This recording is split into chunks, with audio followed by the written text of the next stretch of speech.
Les impacts des compteurs intelligents sur les risques d'incendie. Suite à 9 incendies en Saskatchewan, dont il y a un décès, le gouvernement de la Saskatchewan a demandé un rapport à la société d'État SaskPower qui conclut que les incendies sont directement reliés à un trouble du fonctionnement des compteurs intelligents de marque Sensus. Okay? Le 3 août 2014, ce gouvernement-là a exigé le retrait de 105 000 compteurs qui doivent être retirés de la circulation d'ici mars 2000. Dans le nord du Nevada, 11 incendies ont été attribués à la même cause par le même type de compteur intelligent de marque Sensus. Alors, Hydro-Québec, quand ils ont entendu ça, ils nous disent « Ah, mais c'est pas notre marque de compteur. Nous, on a acheté des Landis+Gyr. » Et on ne retrouvera pas la même problématique, sauf que c'est exactement la même technologie, c'est exactement les mêmes matériaux. Okay? Que ceux qui sont utilisés en Saskatchewan, puis il y en a un peu partout aux États-Unis aussi, là, entre autres en Californie, ils ont eu les mêmes problèmes. Et la Californie a exigé le retrait des compteurs, eux autres aussi. Le hic, c'est que les compteurs Landis+Gyr sont également à l'origine d'incendies. Notamment en Pennsylvanie, 14 familles à la rue, un pompier blessé. Le compteur, il a carrément explosé avant de prendre en feu. La compagnie qui a installé ces compteurs utilisait auparavant les compteurs Sensus. Et il avait décidé, à la suite de 29 incendies, à cause de ces compteurs-là, de changer de compagnie. Alors donc, rien n'a changé du tout, ils ont encore le même risque. Les compteurs Landis+Gyr semblent à risque de la même manière que les autres marques. Quelques rapports d'incendie ont attribué la responsabilité à des dysfonctionnements de compteurs, notamment en Ontario, en Californie. Et là, on a, je ne sais pas combien, je crois que c'est 5 incendies au Québec qui sont douteux là. On ne sait pas là.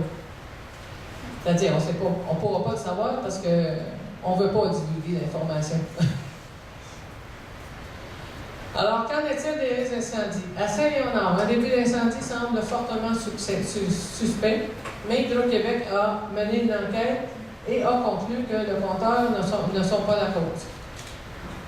Elle va même jusqu'à affirmer, et là je cite, qu'il est pratiquement impossible qu'un compteur prenne feu. On n'est pas brillants, nous autres, là, on n'a pas compris ça. Là.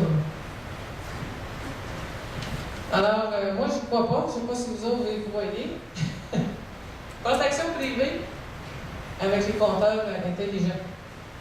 Alors, je vous ai dit tantôt que chaque compteur intelligent a la capacité potentielle de détecter la signature des appareils électroniques. Chaque appareil que vous utilisez chez vous a une signature différente. Un poêle a une signature différente d'un frigidaire ou d'un ordinateur. Pour quiconque accède à ces données-là, à l'interne ou par piratage, ça constitue un risque parce que ça donne un portrait précis des activités d'une résidence. Et là, votre vie privée, votre protection de la vie privée, on ne peut plus l'assurer à partir de là.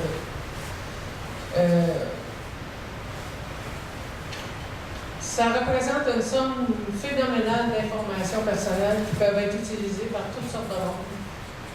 Parce que c'est pas vrai qu'une compagnie comme Hydro-Québec va pouvoir s'assurer que la sécurité informatique est suffisante pour empêcher ce genre de piratage-là.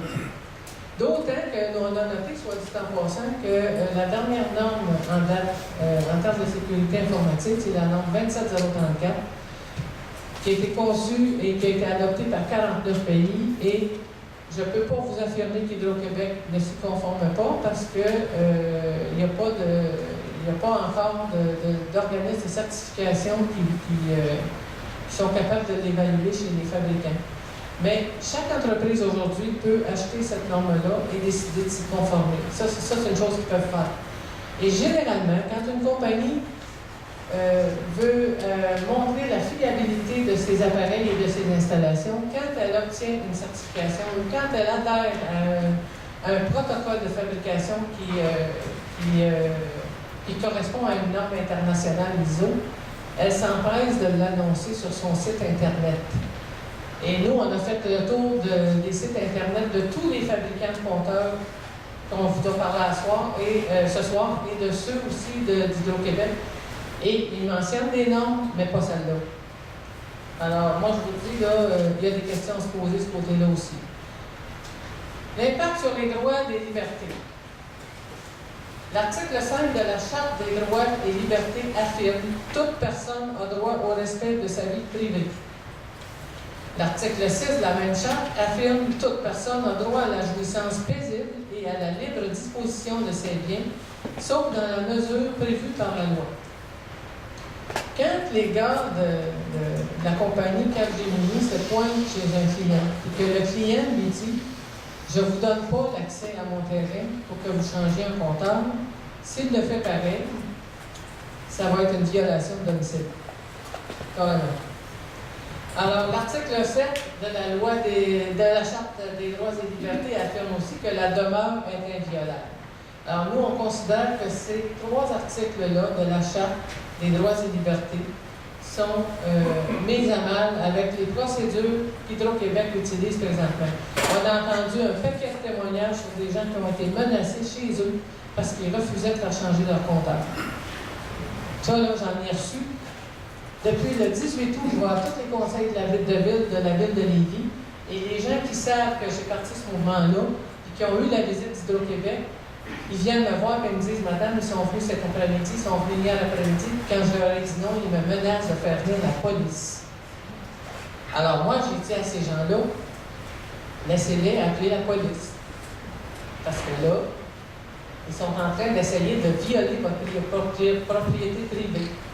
Alors, généralement, là, on sait que depuis qu'ils ont commencé ces installations-là en 2012, ils n'ont jamais mis une menace à exécution.